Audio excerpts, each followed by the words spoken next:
Hi guys, today we're going to be looking at the structural frame. This is another one of the frames that you'll use to analyze artworks with. But first, another lame joke.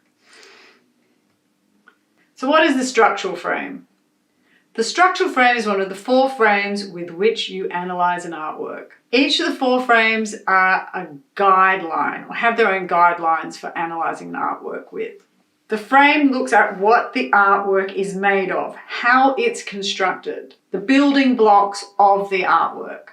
Don't forget ever to consider the title, the date, and any written information that you're given or any knowledge that you have about the artwork. The structural frame. Here are the guidelines that you have to use. These are sort of rough guidelines, but you really should think about all these things if you can. So the first thing is the medium. What is it? Is it a painting? Is it a sculpture? Is it a photograph? Color. What is the color? How is color applied? What does the color look like? The tone. Are the tones bright or dull? Texture. Does the artwork have a rough or smooth texture or a combination of both? Use of line. What sort of line do we see? This is a tricky one. A lot of people don't understand what line is. So I'm going to go into that in a little bit more detail. Composition. Is the artwork balanced? Is it asymmetrical? Is it broken into segments? Does the composition follow any rules of perspective? We're going to talk a bit more about composition too. Materials. What was actually used in the artwork? If it's a painting, is it an oil painting? Is it acrylic? Size. How big is it? How small is it? And the other tricky one, which we're going to explain a little bit more in depth, is signs and symbols. What does that actually mean? So composition, the organization of elements within an artwork. So what do we see? The big blocks of areas in the artwork. Is it cut into visual sections? There are several main types of composition, and in this slide I've included a few for you. The horizontal or balanced composition, asymmetrical, that means it's off center, and groupings, things grouped together. All right, use of line. I do understand it can be tricky. And it quite literally means, what do the lines look like? Are the lines fine, thick, sketchy, precise, black, obvious, not obvious at all? Do they form a pattern? Do they make a grid? Do they cut the artwork into sections? Do they flatten the elements of the artwork like in comic strip drawings? Is there a lot of detail, or is the artwork simplified? And I've got some examples here for you in this slide for you to look at so you can see those types of things I was just talking about. What are signs and symbols? This is a tricky one, but if you think about it in this term, a symbol is a mark, a sign, or a word that stands or can be understood as representing an idea, object, or relationship. It stands for something else. So when we look at this slide, you can see there's a stop sign. That's pretty obvious what it stands for. Then I've got a picture of a Grim Reaper. That's often interpreted as death.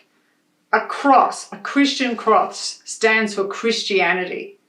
Those sort of signs are public or universal signs. That means that they're usually understood by a broad audience. Then there's private ones. So you may have your own private signs for something or symbols, and so do artists. Okay, so what we've got here is an artwork by Margaret Preston, Bridge from North Shore circa 1932. It's a woodcut print. If you don't know what a woodcut is, look it up. It's a style of printing, and the print itself has been hand colored on paper. So let's use the structural frame to analyze this artwork. What do I see? First of all, the artist's view of this scene has been simplified. So there isn't all the tiny detail that you would see maybe in a photograph of the same scene. Secondly, I see that the medium is a woodblock print. Then I'm looking at the colors. The colors are a mixture of muted balanced color washes with small amounts of vibrant oranges. There's a predominant use of black. There's strong use of controlled black line work as a result of the medium and subject matter. So when you make a woodblock print, you have to carve into the wood. So that's giving them a certain look. The line work looks a certain way. So the lines are quite thick. This is probably a stylistic choice of the artist. And again, these black lines, because they're thick and they surround everything, they flatten the image. Composition. It's symmetrical, broken into sections that lead your eye towards the harbour bridge, and it's single point perspective. Materials used: woodblock ink and watercolour on paper. And finally, symbolism. Now, you might just look at this and go, oh, that's just a view of the harbour bridge. No, let's have a look at what the harbour bridge is. The Sydney Harbour Bridge had recently been completed when the artist did this artwork, and it was a symbol of strength and prosperity during the Depression. It united both sides of Sydney. So before that, Sydney was linked by a barge, which is a type of boat. And then also we see in the image a church. The church, which represents God and might, is almost secondary to the bridge. So man's achievements equal God's achievements in the artist's eye, because the church stands off to the side and the bridge is right in the middle. All right, so let's put that all together in a paragraph. Margaret Preston's bridge from North Sydney is a hand-coloured wood block print.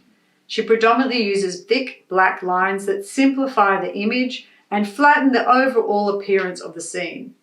She uses a limited palette of watercolours, which have a muted appearance, except for the strong orange used on the roofs.